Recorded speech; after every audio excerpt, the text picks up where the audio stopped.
I am a humble maker of misfit things. Today, I want to take this boring Halloween prop and make it more eye-catching. I prepped the skeleton by removing those unsightly ruby eyes.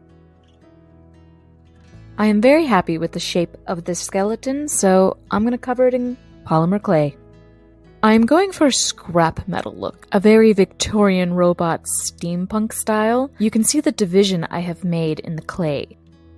The texture I create with various tools will be key to making this look rusted and old.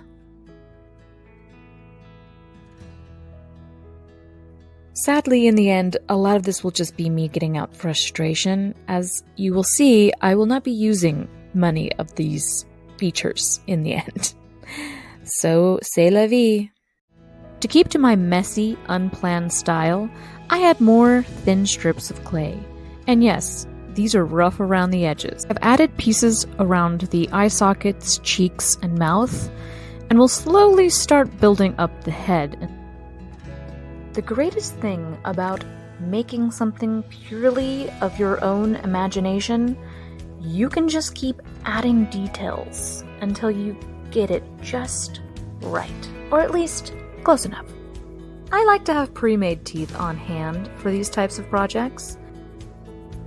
I will just select a few to add to those chompers.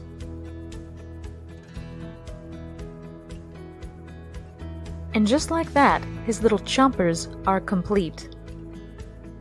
And here we have some wiggly bits for the lips. Looks good to me. Now I can add some finer details. A lot of this is just me scoring the area until it looked scaly. There is no rhyme or reason to this type of detailing, it's just whatever feels right. Now I have a fondness for glow-in-the-dark eyes. By using a glow-in-the-dark Sculpting clay, I roll it into a ball and smash the cabochon on top, and just smooth around the outside to get rid of any excess.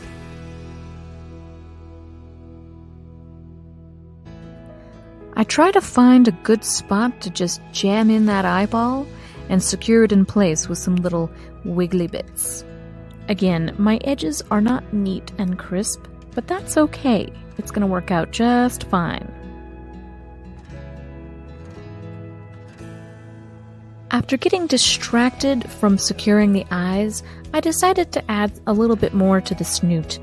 My creature just doesn't look right just yet, so again, I'm just adding on layers and details until it feels right.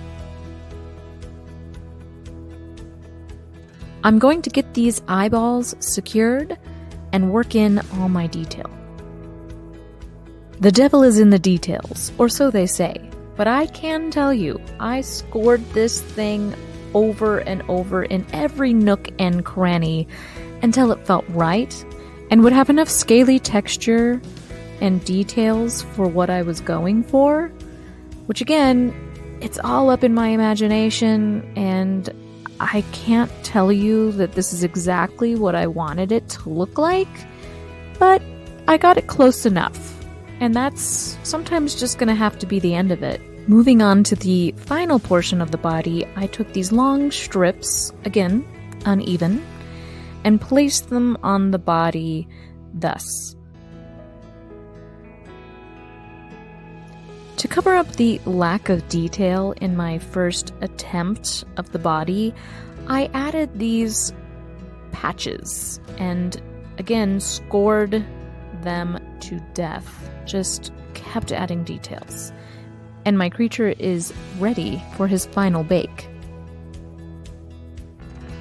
Painting is always my favorite part, as this is what is going to make my creature come alive.